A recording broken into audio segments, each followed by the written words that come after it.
На этой неделе в Казани прошел традиционный форум «Деловые партнеры Татарстана».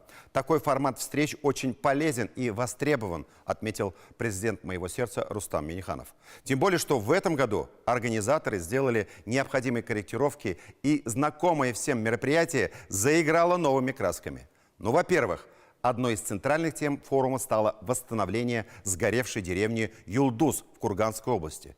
Эта трагедия объединила и сплотила весь татарский мир. Первое время, конечно, нам тяжело было, а сейчас все восстанавливается, деревня оживает. Жидок окша студентлардан.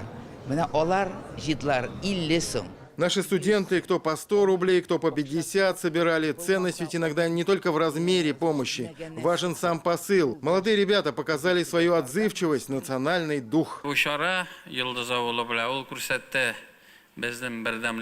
Эта трагедия в деревне Юлдуз показала наше единство и сплоченность. То, что мы не только в праздники и на Сабантуях вместе, но и в периоды, когда приходят такие трудные времена.